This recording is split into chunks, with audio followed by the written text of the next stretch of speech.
நகரத்துல இருந்து தூரமா இருந்த ஒரு காட்டுல சோனா குருவி தன்னோட பெண் குழந்தை பியூட்டியோட வாழ்ந்து வந்தது. அந்த காட்டுல சோனா குருவிக்கு சொந்தமா ஒரு பெரிய மாமரம் இருந்தது.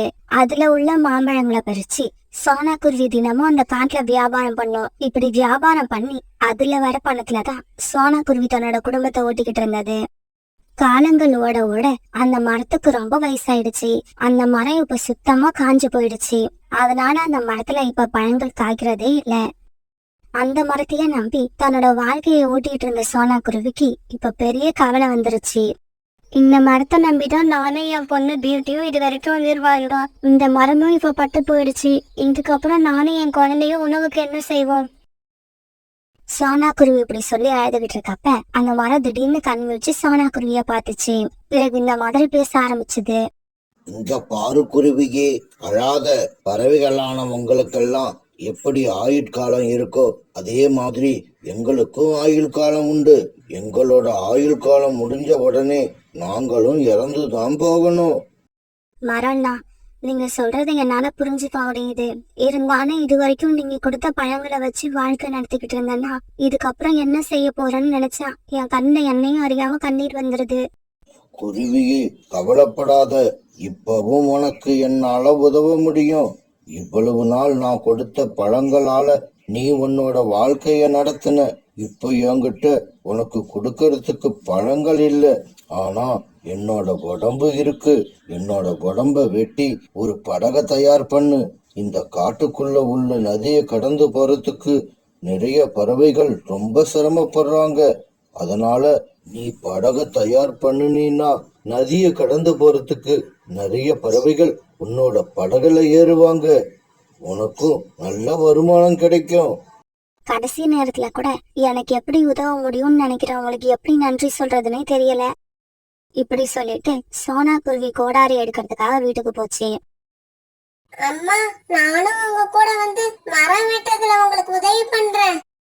பியூட்டி, நீ சின்ன குழந்தை. நீ நினைக்கிற மாதிரி அம்மாவுக்கு உதவியும் நான் இருக்கு. நீ என் கூட வா. ஆனா எனக்கு நீ எந்த உதவியும் பண்ண வேண்டாம்.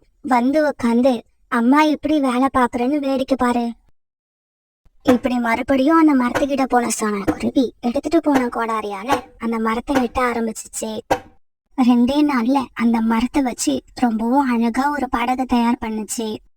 முதல் முறையா தங்களோட காட்டுல படகை பார்த்த எல்லா பறவைகளும் அந்த படகுல சவாரி செய்ய போட்டி போட்டாங்க. சோனா குருவி சென்னைக்கு பொழுது ரொம்பவும் நல்லாவே போச்சு. தன்னுடைய படகுக்கு இவ்வளவு வரவேற்பு கிடைக்கும்னு சோனா குருவி கூட நினைக்கவே இல்லை. சாயங்காலம் வரைக்கும் இப்படி தொடர்ந்து இக்கரையில இருந்த பறவைகளை அக்கறைக்கும் அக்கறையில இருந்த பறவைகளை இக்கரைக்கும் கொண்டு போய் விட்டுக்கிட்டு இருந்த சோனா குருவி இருட்ட ஆரம்பிச்ச உடனே தன்னோட வீட்டுக்கு போச்சு. வீட்டுக்கு போன உடனே சோனா குருவி இன்னைக்கு தனக்கு கிடைச்ச பணத்தை எண்ணி பார்த்தது. அதுல மொத்தமா 1000 ரூபாய் இருந்தது.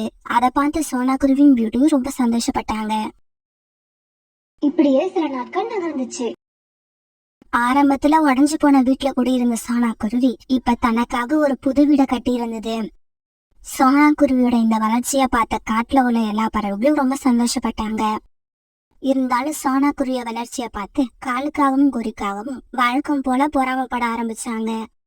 காலுஜி, சோனா குருவிக்கு வந்த வாழ்க்கைய பாத்தீங்களா? பழம் வாங்கலையா பழம், பழம் வாங்கலையா பழம், இப்படி தினமும் தெரு தெருவா சுத்திக்கிட்டு இருந்த சோனா குருவி சொந்த வீடு வாங்கிடுச்சு. நிறைய பணம் சம்பாதிச்சிருச்சு. போற போக்க பார்த்தா இந்த காட்டுலயே பெரிய பணக்காரியா ஆயிடும் போல இருக்கு. குரி, நாம இருக்கிறப்ப அப்படியெல்லாம் நடக்க விட்டுருவோமா என்ன? காலுஜி, உங்ககிட்ட பிடிச்ச விஷயமே எனக்கு இதுதான். நான் சொல்ல வந்ததை கரெக்டா புரிஞ்சுப்பீங்க. சோனா பழையபடி பணத்துக்கு திண்டாடணும், அத நான் பாக்கணும். கோரி, சோனா அது பொண்ணு பியூட்டி 2 பேரையும் சாகடிச்சிட்டோம்னா அவங்க சொத்து எல்லாத்தையும் நாம அபகரிச்சுக்கலாம். காலுஜி, அவங்கள சாகடிக்கிறது முக்கியம் இல்ல, அவங்கள சாகடிச்சது நாம தான் யாருக்கும் சந்தேகம் வரக்கூடாது. அந்த மாதிரி ஐடியா பண்ணுங்க.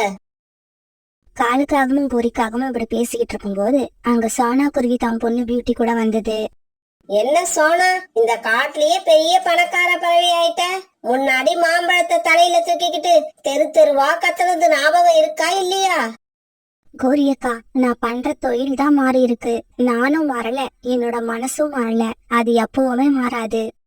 சோனா, உன்னோட படகுல நாங்க இன்னும் ஏறினதே இல்ல. நாளைக்கு கண்டிப்பா வருவோம். காலண்ணா நாளைக்கு வராதீங்க.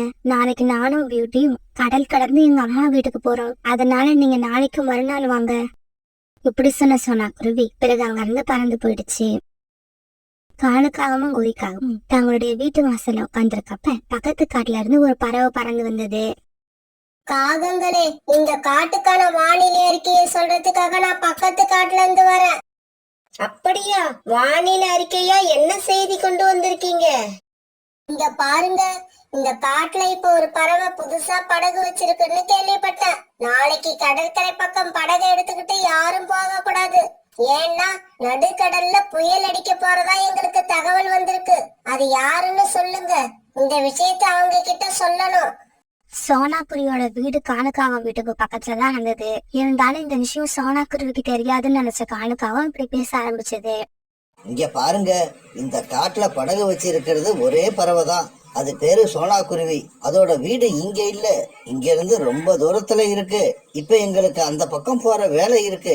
அதனால அந்த பறவை கிட்ட இந்த செய்தியை நாங்க போய் சொல்லிக்கிறோம். நீங்க உங்க காட்டுக்கு கிளம்புங்க. காணுக்காக இப்படி சொன்ன உடனே வானிலை அறிவிப்பு சொல்ல வந்த பறவை தன்னோட காட்டுக்கு திரும்பி போயிடுச்சு. காலுஜி, உங்களுடைய ஐடியா சூப்பரான ஐடியா. இந்த பறவை சொன்ன செய்தியை நம்ம சோனா குருவி கிட்ட சொல்ல போறது இல்ல. அதனால நாளைக்கு சோனா குருவி தன் பொண்ணு பியூட்டிய கூப்பிட்டுட்டு தன்னோட அம்மா காட்டுக்கு போறதுக்கு கடலுக்கு போகும். அப்ப வீசுற புயல் காத்துல கண்டிப்பா அதோட படகு கடல்ல கவிழ்ந்து அம்மா பொண்ணு 2 பேருமே உயிரை விட்டுருவாங்க. ஆமா கோரி, அதுக்கப்புறம் அவங்களோட வீடு, அவங்க சொத்து எல்லாமே நம்ம கைக்கு வந்துடும். மறுநாள் பொழுது விடிஞ்சிச்சு. இந்த விஷயங்கள் எதுவுமே தெரியாத சோனா குருவி மறுநாள் பியூட்டியை கூப்பிட்டுக்கிட்டு தன்னோட படகு எடுத்துக்கிட்டு கடலுக்கு போச்சு. இப்ப சோனா குருவியோட படகு நடுக்கடலுக்கு வந்துருச்சு. அந்த சமயத்துல பயங்கரமான புயல் காத்து வீச ஆரம்பிச்சது. இப்படி வீசின காத்துல சோனா குருவியோட படகு பயங்கரமா தத்தளிக்க ஆரம்பிச்சது. சோனா குருவியும் தன்னோட படகு நேரா கொண்டு போக எவ்வளவோ முயற்சி பண்ணுச்சு. ஆனா முடியல. இப்படியும் அப்படியுமா தண்ணீர்ல தத்தளிச்சுட்டு இருந்த சோனா குருவியோட படகு ரொம்ப நேரத்துக்கு அப்புறம் ஒரு தீவுல போய் கரை ஒதுங்குச்சு. அம்மா, நாம உயிர் பழிச்சிட்டோம். இருந்தாலும் இந்த இடம் எந்த இடமா? நான் இதுக்கு முன்னாடி இங்க வந்ததே இல்ல. பியூட்டி, நான் கூட இதுக்கு முன்னாடி இந்த இடத்துக்கு வந்ததே இல்ல. இது ஒரு தீவுன்னு நினைக்கிறேன். அப்புறம் எனக்கு ரொம்ப பசிக்குது. வா, நம்ம முதல்ல சாப்பிடுவோம். அதுக்கப்புறமா என்ன செய்யலாம்னு யோசிக்கலாம். இப்படி பேசிக்கிட்டு சோனா குருவியும் பியூட்டியும் பிறகு படகுல இருந்த டிஃபன் பாக்ஸ் எடுத்து 2 பேரும் சாப்பிட ஆரம்பிச்சாங்க. பிறகு இப்படி சாப்பாடை சாப்பிட்டு முடிச்ச பியூட்டி தன்னோட அம்மா கிட்ட இப்படி சொல்லுச்சு. அம்மா, அங்க பாருங்க, அங்க உள்ள செடிகள்ல ஏதோ ஜொலிக்குது. வாங்க, அது என்னன்னு போய் பாப்போம். பிறகு சோனா குருவியும் பியூட்டியும் அந்த செடிகள் இருந்த இடத்துக்கு பறந்து போனாங்க. என்ன ஆச்சரியம், அங்க உள்ள செடிகள்ல தங்க ஆப்பிள் காய்ச்சி துவைக்கிட்டு இருந்தது. பியூட்டி, இது எல்லாமே சாதாரண ஆப்பிள் இல்ல, தங்க ஆப்பிள்கள். எனக்கு என்னமோ இதுக்கு முன்னாடி இந்த தீவுக்கு யாருமே வந்ததுன்னு நினைக்கிறேன். அம்மா, இந்த ரகசியமான தீவுக்கு நாம தான் முதல்ல வந்திருக்கோம்னு நினைக்கும் போது ரொம்ப சந்தோஷமா இருக்கு. பிறகு சோனா குருவியும் பியூட்டியும் நிறைய தங்க ஆப்பிள்களை பறிச்சு தங்களுடைய படகுல வச்சுக்கிட்டாங்க. இப்படி தங்க ஆப்பிள்களை எடுத்துக்கிட்ட சோனா குருவியும் பியூட்டியும் தங்களுடைய காட்டுக்கு திரும்பி வந்தாங்க. அந்த தங்க ஆப்பிள்களை அங்க உள்ள ஒரு நகை கடையில வித்து பணமாக்குனாங்க. பிறகு இந்த பணத்தை வச்சு தங்களுக்குன்னு ஒரு பிரம்மாண்டமான வீடை கட்டிக்கிட்டாங்க. இப்ப சோனா குருவியும் பியூட்டியும் முன்னாடி இருந்ததை விட பெரிய பணக்காரங்களா மாறிட்டாங்க. இந்த விஷயம் கொஞ்சம் கொஞ்சமா காவங்களோட காதுக்கும் போய் சேர்ந்தது. காலிஜி, உங்களோட ஐடியாவை எல்லாம் தூக்கி குப்பையில போடுங்க. கடல்ல வீசுற புயல்ல சோனா குருவி அது பொண்ணு இறந்துரும்னு சொன்னீங்க. ஆனா அப்படி எதுவுமே நடக்கல. அதுக்கு பதிலா சோனா குருவி இப்ப முன்ன விட பெரிய பணக்காரியா மாறிடுச்சு. கோரி இப்படி பணக்காரியா மாறினது மட்டும் இல்ல, இந்த காட்டுல உள்ள பறவைகளுக்கெல்லாம் நாளைக்கு விருந்து வைக்க போகுது. அந்த விருந்துக்கு நம்மளையும் கூப்பிட்டுருக்கு. அந்த விருந்துல போய் நாம சாப்பிட்டா நமக்கு அதை விட வேற அவமானமே கிடையாது. கோரி, நீ நினைக்கிறது தப்பு. நாம அந்த விருந்துல கலந்துகிட்டாதான் சோனா குருவிக்கு இவ்வளவு பணம் எப்படி சேர்ந்துச்சுன்னு நாம தெரிஞ்சுக்க முடியும். இப்படி நினைச்ச காவல் மறுநாள் சோனா குருவி வீட்டுக்கு போனாங்க. இந்த சமயத்துல சோனா குருவி வீட்டுல நிறைய பறவைகள் விருந்து சாப்பிட்டுக்கிட்டு இருந்தாங்க. காலன்னா கோரி அக்கா, நீங்களும் வந்து உட்காந்து சாப்பிடுங்க. சோனா, நாங்க ஒரு கேள்வி கேட்போம். அதுக்கு நீ சரியான பதில சொன்னாதான் நாங்க சாப்பிடுவோம். என்ன கேள்வி கேட்க போறீங்க? சோனா, இவ்வளவு பெரிய வீடு கட்டுற அளவுக்கு உனக்கு திடீர்னு பணம் எப்படி வந்தது? உடனே சோனா குருவி நடந்தது எல்லாத்தையும் காவல் கிட்ட சொல்லுச்சு. சோனா, எங்களுக்கு ஒரு அவசரமான வேலை இருக்கு, நாங்க அப்புறமா வந்து சாப்பிடுறோம். இப்படி சொல்லிட்டு காலுக்காகவும் குறிக்காகவும் அவசரமா அங்கிருந்து வெளியே வந்தாங்க. இப்படி வந்தவங்க பக்கத்து காட்டுல இருந்து ஒரு படகு வாடகைக்கு எடுத்துக்கிட்டு கடலுக்கு போனாங்க. சோனா குருவி சொன்ன தீரையும் சரியா கண்டுபிடிச்சு அங்க போய் சேர்ந்துட்டாங்க. அந்த தீவுல இருக்க செடிகள்ல தங்க ஆப்பிள பார்த்த கோரி இப்படி பேச ஆரம்பிச்சது. காலுஜி, இனி நமக்கு கவலையே இல்ல. அந்த சோனா குருவியை விட நமக்கு நிறைய பணம் சேர போகுது. இப்படி பேசிக்கிட்ட காலுக்காகவும் கோரிக்காகவும் பிறகு நிறைய தங்க ஆப்பிள்களை பறிச்சுட்டு வந்து தங்களோட படகுல வைக்க ஆரம்பிச்சாங்க. கொஞ்ச நேரத்திலேயே அந்த படகு பூரா தங்க ஆப்பிள்களால நிரம்பி வழிஞ்சிச்சு. இப்படி அங்க இருந்த எல்லா தங்க ஆப்பிள்களையும் எடுத்துக்கிட்ட காலுக்காகவும் கோரிக்காகவும் பிறகு தங்களோட காட்டுக்கு திரும்ப ஆரம்பிச்சாங்க. கொஞ்சம் தூரம் தான் வந்திருப்பாங்க. அந்த படகுல நிறைய தங்க ஆப்பிள்கள் இருந்ததால அந்த படகு தடுமாற ஆரம்பிச்சது. கோரி, படகு தடுமாறுறத பார்த்தா எனக்கு என்னவோ பயமா இருக்கு. கொஞ்சம் தங்க ஆப்பிள்களை எடுத்து நாம கடலுக்குள்ள போட்டுருவோம். காலுஜி, உங்களுக்கு என்ன பைத்தியமா பிடிச்சிருக்கு? தங்க ஆப்பிள கடலுக்குள்ள போடுறதா? வேணும்னா நீங்க கடல்ல குதிச்சிருங்க. ஆனா இந்த ஆப்பிள்ல ஒரு ஆப்பிள இழக்க கூட நான் தயாரா இல்ல. கோரிக்காவும் இப்படி பேசிக்கிட்டு இருக்கப்பவே ஆப்பிள்களோட எடைய தாங்க முடியாத அந்த படகு தண்ணீர்ல மூழ்கிடுச்சு. பேராசை பிடிச்ச காலுக்காகவும் குறிக்காகவும் அந்த தங்க ஆப்பிள்களோட தண்ணீர்ல மூழ்கி இறந்து போயிட்டாங்க. சின்ன பறவைகளை வீட்டுல விட்டுட்டு பெரிய பறவைகள் உணவு தேட போனதுக்கு அப்புறம் இந்த காகங்கள் போன் பண்றேன்னு சொன்னாங்க. ஆனா இது வரைக்கும் எந்த போனும் வரல. நான் எவ்வளவு நேரம் தான் அவங்க கிட்ட இருந்து போன் வரும்னு காத்திருக்கிறது. நேரம் ஆக ஆக எனக்கு பசி அதிகமாகிக்கிட்டே போகுது. கழுகக்கா இப்படி தனக்கு தானே பேசிட்டு இருக்கும் போது போன் பெல் அடிக்க ஆரம்பிச்சது. வந்துருச்சு, காகங்கள் கிட்ட இருந்து போன் வந்துருச்சு. இப்படி சொன்ன கழுகக்கா பிறகு போன் எடுத்து ஆன் பண்ணி பேச ஆரம்பிச்சது. ஹலோ ஹலோ, யார் பேசுறது? கழுகக்கா, நான் தான் காலு பேசுறேன். ரோனி குருவி இப்பதான் உணவு தேட வீட்டை விட்டு வெளியில கிளம்பி போச்சு. அதோட 2 குழந்தைகளும் வீட்டுல தான் தனியா இருக்காங்க. நீங்க சீக்கிரமா வாங்க. ரோனி குருவியோட வீடு எங்க வீட்டுக்கு வலது பக்கம் இருக்கு. வந்துட்டேன், இப்பவே வந்துட்டேன். நீங்க ரோனி குருவி மறுபடியும் வீட்டுக்கு வருதான்னு மட்டும் கவனிச்சுக்கிட்டே இருங்க. காலுக்காகத்துக்கிட்ட இப்படி போன்ல பேசின கழுகக்கா உடனே ரோனிக்குருவி வீட்டை நோக்கி பறந்து போச்சு. இப்படி போன கழுகு ரோனிக்குருவியோட வீட்டு கதவை உடைச்சி உள்ள போய் அங்க இருந்த ரோனிக்குருவியோட 2 குழந்தைங்களே தூக்கிட்டு பறந்து போயிடுச்சு. கொஞ்ச நேரம் கழிச்சு ரோனிக்குருவி உணவு தேடி எடுத்துக்கிட்டு தன்னோட வீட்டுக்கு திரும்பி வந்தது. என்ன இது? என்னோட வீட்டு வாசல் கதவு உடைஞ்சு கீழே கிடக்குது. கடவுளே, என்னுடைய குழந்தைங்க நல்லபடியா இருக்கணும். இப்படி நினைச்சுக்கிட்டு வீட்டுக்குள்ள போன ரோனிக்குருவி அங்க குழந்தைகள் இல்லாததால அழ ஆரம்பிச்சது. ரோனிக்குருவி அழுகுற சத்தத்தை கேட்டு அக்கம் பக்கத்துல உள்ள பறவைகள் அதோட வீட்டுக்கு வந்தாங்க. ரோனி அக்கா, என்னாச்சு? ஏன் இப்படி அழுகுறீங்க? சோனா, உணவு தேட போனா திரும்பி வந்து பாக்குறப்ப வீட்டு வாசல் கதவு உடைஞ்சு கிடந்தது. வீட்டுக்குள்ள வந்து பார்த்தா என்னோட குழந்தைங்களையும் காணும். ஆனா கழுகு உள்ள வந்துட்டு போனதுக்கான அடையாளமா இந்த இறகு தான் கிடக்கு. நாசமா போற கழுகு என்னோட குழந்தைங்களை கொண்டு சாப்பிட்டுடுச்சு போல இருக்கு. ரோனி, இந்த மாதிரி சமயத்துல நீதான் தைரியமா இருக்கணும். இதுக்கப்புறம் யாராலையும் எதுவும் செய்ய முடியாது. ஒரு சமயம் கழுகு யாராவது பார்த்து இருந்தாங்கன்னா கண்டிப்பா குழந்தைங்களை தூக்கிட்டு போக விட்டுருக்க மாட்டாங்க. ஆமா ஆமா, ரீட்டா சொல்றதுதான் சரி. குழந்தைங்களை தூக்கிட்டு போன கழுகு இந்நேரம் கொண்டு தின்னு இருக்கும். இதுக்கப்புறம் நாம அழுது என்ன புண்ணியம்? இப்படி வந்த பறவைகள் எல்லாம் ரோனிக்குருவிக்கு ஆறுதல் சொல்லிக்கிட்டு அங்கிருந்து பறந்து தங்களுடைய வீடுகளுக்கு போனாங்க. எல்லாரும் போனதுக்கு அப்புறமும் ரோனிக்குருவி தன்னுடைய குழந்தைங்களை நினைச்சு அழுதுகிட்டே இருந்தது. எல்லா பறவைகளும் தங்களுடைய வீட்டுக்கு போனதுக்கு அப்புறம் காகங்கள் 2 பேரும் கழுகோட குகைக்கு போனாங்க. என்ன கழுகக்கா, இன்னைக்கு எங்களோட விருந்து எப்படி இருந்தது? ரொம்பவும் பிரமாதம், அருமையான உணவு. ரொம்ப நாளைக்கு அப்புறம் இன்னைக்குதான் நான் என்னோட உணவை ருசிச்சு சாப்பிட்டேன். காகங்களே, உங்களுக்கு நான் என்ன செய்யணும்னு சொல்லுங்க. கழுகக்கா, நம்ம காட்டுக்கும் வடக்கு புறமா கடற்கரை ஒட்டி ஒரு காடு இருக்கு. அந்த காட்டுல கொய்யா மரங்கள் நிறைய இருக்கு. ஆனா அந்த காடு அங்க உள்ள ஆந்தைகளுக்கு சொந்தமானது. நாங்க அங்க போய் குடியேற போனா எங்களை அடிச்சு விரட்டுறாங்க.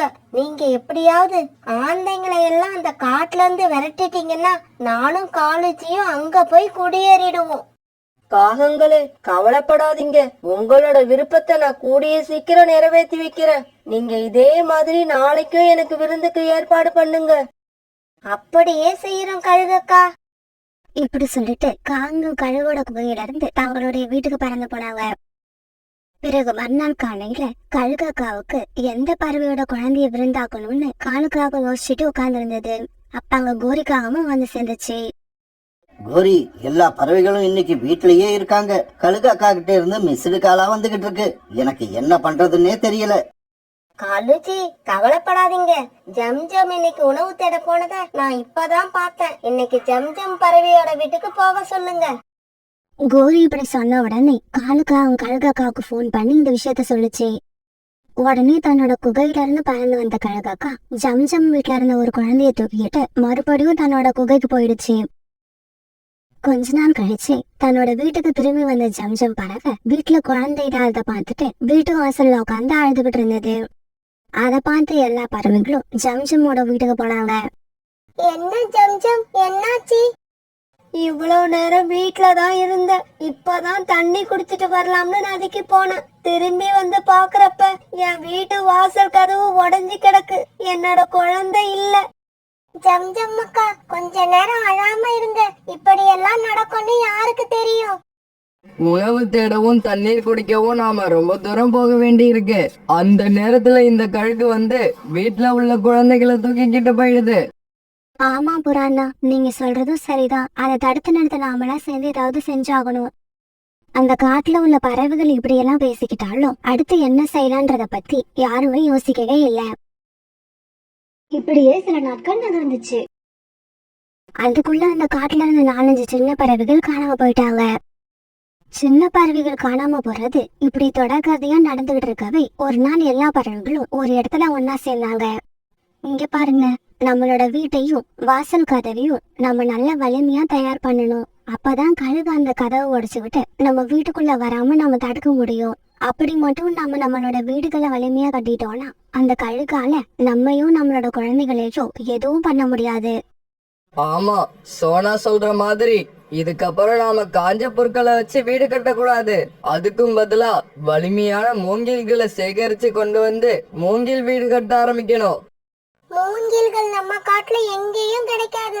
ஆனா எங்க மூங்கில்கள் நிறைய இருக்குன்னு எனக்கு தெரியும். வாங்க, நாம இப்பவே போய் மூங்கில்களை வெட்டி எடுத்துக்கிட்டு வருவோம். இப்படி சொன்ன ரீட்டா பிறகு புறா சோனா குருவி அழைச்சுக்கிட்டு அங்கிருந்து மூங்கில்களை எடுக்க பறந்து போச்சு. மற்ற பறவைகளோட இந்த திட்டத்தை பத்தி தெரிஞ்சுக்கிட்ட காலுக்காகவும் கோரிக்காகவும் உடனே கழுகாக்காவை பார்க்க பறந்து போனாங்க. கழுகக்கா, எல்லா பறவைகளும் மூங்கில் குச்சிகளை சேகரிக்க போயிருக்காங்க. அதை வச்சு வீடு கட்டினா உங்களால அதை உடைக்க முடியாதுங்கிறது அவங்களோட எண்ணம். ஆமா, அது உண்மைதான். மூங்கில் குச்சிகளை வச்சு அவங்க வீடு கட்டிட்டாங்கன்னா என்னால அந்த வீட்டை எதுவுமே பண்ண முடியாது. பிறகு அடுத்து வந்த 2 நாட்கள்ல புறாவை தவிர மீதி உள்ள எல்லாரும் எடுத்துட்டு வந்த மூங்கில்களை வச்சு வீட்டை கட்டி முடிச்சாங்க. எல்லாரோட மூங்கில் வீடுகளும் பாக்குறதுக்கு அழகாவும் நல்ல வலிமையாவும் இருந்தது.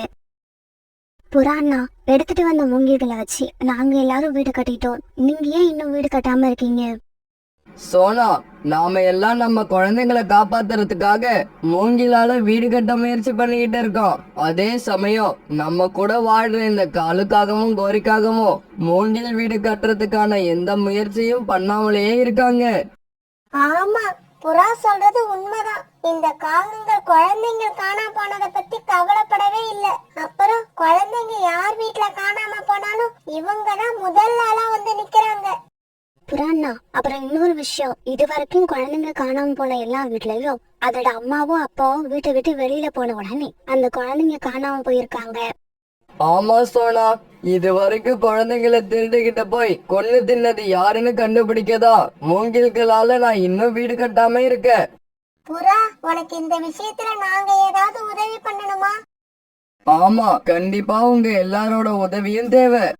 இப்படி சொன்ன புறா தன்னோட திட்டத்தை அங்கிருந்து எல்லா பறவைகிட்டையும் சொல்ல ஆரம்பிச்சது. மறுநாள் காலையில தன்னோட வீட்டை விட்டு கிளம்பின புறா நேரா காகங்கள் வீட்டுக்கு போச்சு. என்ன புறா, காலையிலேயே உணவு தேட கிளம்பிட்ட போல இருக்கு. ஆமாங்காலு, வீட்டுல கொஞ்சமா உணவு இருக்கு. இருந்தாலும் இன்னைக்கு என்னோட அண்ணன் குழந்தைங்க வேற ஊர்ல இருந்து வந்திருக்காங்க. அவங்களோ தானியங்களை கொடுத்தா சாப்பிடாம பழங்கள் தான் வேணும்னு அடம் பிடிக்கிறாங்க. அதனாலதான் குழந்தைங்களை மட்டும் வீட்டுல விட்டுட்டு நான் உணவு தேட போறேன். அப்படியா? உன் குழந்தைங்களையும் சேர்த்து மொத்தம் எத்தனை பேர் இருக்காங்க? என் பையன் ராஜியோட சேர்த்து மொத்தம் 5 பேர் இருக்காங்க. குழந்தைங்களை மட்டும் வீட்டுல விட்டுட்டு நீ உணவு தேட போற. எதுக்கும் பழங்களை எடுத்துக்கிட்டு சீக்கிரமா வீட்டுக்கு வந்துரு. ஏன்னா இந்த காலத்துல நிறைய குழந்தைங்க காணாம போய்கிட்டு இருக்கு. கோரி இப்படி சொல்ல புறா வேகமா அங்கிருந்து பறந்து போயிடுச்சு. அழுச்சி, இன்னும் ஏன் லேட் பண்றீங்க? சீக்கிரமா கழுகக்காவுக்கு போன போடுங்க. பிறகு உடனே கழுகக்காவுக்கு போன் போட்ட காலுக்காகவும் நடந்தது எல்லாத்தையும் கழுகக்கா கிட்ட சொல்லுச்சு. கழுகக்கா, இருக்கிறது 5 குழந்தைங்க. உங்களுக்கு 3, எங்களுக்கு 2. காலுக்காக இப்படி போன்ல பேசினத ஒரு மரத்தோட கிளைகள்ல மறைஞ்சிருந்த எல்லா பறவைகளும் கேட்டுக்கிட்டு இருந்தாங்க. என்னோட குழந்தைங்க இறந்ததுக்கு காரணம் இந்த காகங்கள் தான். இந்த காகங்களை நான் சும்மா விட மாட்டேன். இவங்களை நான் பழிக்கு பழி வாங்கியே தீருவேன். சரி, எல்லாரும் சீக்கிரமா என் கூட வாங்க. கழுகக்காவும் காகங்களும் எங்க வீட்டுக்கு போறதுக்கு முன்னாடி நாம அங்க போய் ஆகணும். இப்படி சொன்ன புறா எல்லா பறவைகளையும் அழைச்சுக்கிட்டு தன்னோட வீட்டுக்கு பறந்து போச்சு. கொஞ்ச நேரம் கழிச்சு கழுகாக்காவும் காங்கள் 2 பேரும் புறாவோட வீட்டுக்கு வந்து சேர்ந்தாங்க. இப்படி இவங்க புறா வீட்டுக்கு வந்து சேர்ந்தப்ப கதவு திறந்தே இருந்தது. என்ன இது, வீட்டு கதவு திறந்தே இருக்கு? நமக்கு முன்னாடி யாராவது வந்து குழந்தைங்களை வேட்டையாடிட்டாங்களா? கழுகக்கா, அப்படியெல்லாம் இருக்காது. வாங்க, கதவு திறந்துதானே இருக்கு, உள்ள போய் பாப்போம். பிறகு கழுகாக்காவும் காங்கள் 2 பேரும் புறாவோட வீட்டுக்குள்ள போனாங்க. இவங்க வீட்டுக்குள்ள போன உடனே உள்ள இருந்த பறவைகள் கதவு மூடி உள்பக்கமா தாழ்பாடு போட்டுக்கிட்டாங்க. வீட்டுக்குள்ள போன கழுகாக்காவும் காகங்களும் அங்க இருந்து எல்லா பறவைகளையும் பார்த்து அதிர்ச்சி ஆயிட்டாங்க. ஆனா என்ன பண்றது, அவங்களால எங்கேயும் ஓடவும் முடியல, ஒளியவும் முடியல. தங்களோட குழந்தைங்கள் சாவுக்கு காரணமா இருந்த கழுகையும் காகங்களையும் பார்த்த எல்லா பறவைகளும் அவங்க மேல பாய்ச்சி கண்ணு மூடிட்டு அடிக்க ஆரம்பிச்சாங்க. இப்படி ஆத்திரம் தீர அடிச்சதுக்கு அப்புறம் எல்லா பறவைகளும் சேர்ந்து இவங்க 3 பேரும் தூக்கி வீட்டுக்கு வெளியில போட்டாங்க. அம்மா, ஐயோ, உடம்பு அம்மா, பூரா இடுப்பெலும்பு வலிக்குது. புரிஞ்ச நான் மாதிரி உயிரோட வலிக்குதே. இருக்கேனா இல்லையான்னு அடப்பாவமே, எனக்கே தெரியல. எனக்கு ஒரு கண்ணு தான் தெரியுது, ஒரு கண்ணு சுத்தமா தெரியல. இதுக்கப்புறம் இந்த ஒரு கண்ணை வச்சுக்கிட்டு நான் எப்படி வேட்டையாடுவேன்? இங்க பாருங்க, என்னோட மனசு இன்னும் ஆறல. இவங்களை இன்னும் ஏதாவது செஞ்சே ஆகணும். என்ன செய்யணும்னு ஆசைப்படுறீங்க? சீக்கிரமா சொல்லுங்க, நீங்க சொல்றபடியே செஞ்சிடுவோம். என் குழந்தைங்களை கொன்ன இவங்களை இப்படியே விடக்கூடாது, உயிரோட எரிச்சு கொல்லணும். அப்படி செய்யறதுலதான் உங்களுக்கு சந்தோஷம்னா அப்படியே செஞ்சிடுவோம். இவங்க பேசிக்கிறத கேட்ட கழுகும் காகங்கள் 2 பேரும் திடீர்னு எந்திரிச்சு உட்கார்ந்தாங்க. இங்க பாருங்க, தயவு செய்து சொல்றோம், எங்களை விட்டுடுங்க. இதுக்கப்புறம் இந்த காட்டு பக்கம் தலை வச்சு கூட படுக்க மாட்டோம். இப்படி சொன்னாங்க. உடனே அந்த இடத்தை விட்டு கிளம்பி தூரமா உள்ள காட்டை நோக்கி பறந்து போனாங்க.